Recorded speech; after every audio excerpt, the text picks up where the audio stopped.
Hello viewers, আসসালামু আলাইকুম। সবাইকে আমন্ত্রণ আরও একবার নতুন আরেকটা রেসিপি দেখার জন্য। আজকের রেসিপি সাদা ইলিশ কিংবা ইলিশের কোরমা।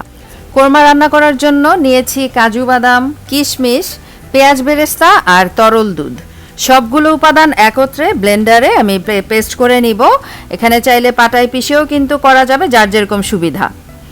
আর উপাদানগুলোর পরিমাপ কতটা ব্যবহার করেছি সেটা ডিসক্রিপশন বক্সে লিখে দেয়া থাকবে। তো এই যে পেস্টটা করে নিয়েছি একটা বাটিতে নিয়ে, সাথে দিয়ে দিচ্ছি টক দই আর দিয়ে দিব লবণ। যেহেতু মাছটা আমি এখন একটু ম্যারিনেট করব, তাই লবণটা এ পর্যায়ে দেওয়া জরুরি। দিয়ে দিচ্ছি আস্ত কিশমিশ আর কয়েকটা কাঁচামরিচ, সুন্দরভাবে মিক্স করে নিচ্ছি। আগে থেকে কেটে ধুয়ে পানি ঝরিয়ে রাখা মাছের টুকরো দিয়ে দিচ্ছি।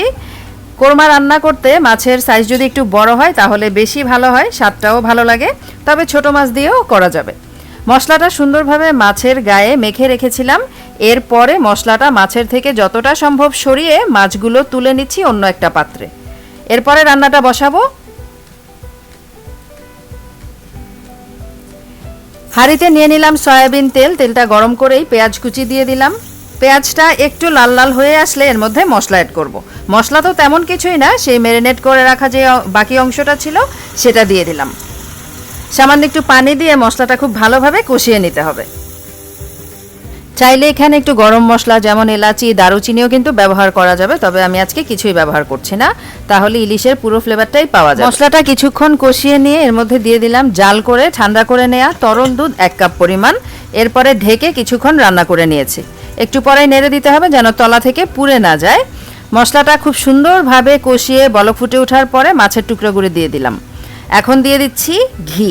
আমি 2 চা চামচের মতো দিয়ে দিলাম। মাছগুলোকে একটু উল্টে দিয়ে এবারে ঢেকে রান্না করব 5 থেকে 6 মিনিট। এখানে একটা টিপস দেই, কোরমা রান্না করতে গেলে অনেক সময় দেখা যায় দুধটা দেওয়ার পর দুধটা একটু ফেটে যায় বা একটু ছ্যাঁকড়া ছ্যাঁকড়া হয়ে যায়। কাঁচা দুধটা ব্যবহার করলে এরকম হয়। জাল করে ঠান্ডা করে যদি দুধটা ব্যবহার করা হয় তাহলে কিন্তু দুধটা আর ফেটে যাবে না। কথা বলতে বলতেই এখানে দিয়ে দিয়েছি পেঁয়াজ বেরেস্তা আর 1 চা চামচ পরিমাণ চিনি। যেহেতু কোরমা একটু মিষ্টি মিষ্টি হয়, খেতে ভালো লাগবে, তাই চিনির পরিমাণটা 1 চা চামচ পরিমাণ দিয়েছি। মশলাটা যখন মাখো মাখো হয়ে আসবে তখনই চুলা থেকে নামিয়ে দিতে হবে। আমি আরও 5 মিনিটের মতো, মানে টোটাল 10 মিনিট রান্না করে নিয়েছি। ব্যাস হয়ে গেল আমাদের ইলিশের কোরমা। এই ইলিশের কোরমাটা পোলাওয়ের সাথে খেতে যে কি অসাধারণ লাগে, ইলিশের এই সিজনে একবার বানিয়ে দেখতে পারেন যারা এখনও ট্রাই করেননি। কেমন লাগলো রেসিপি অবশ্যই কমেন্টে জানাবেন।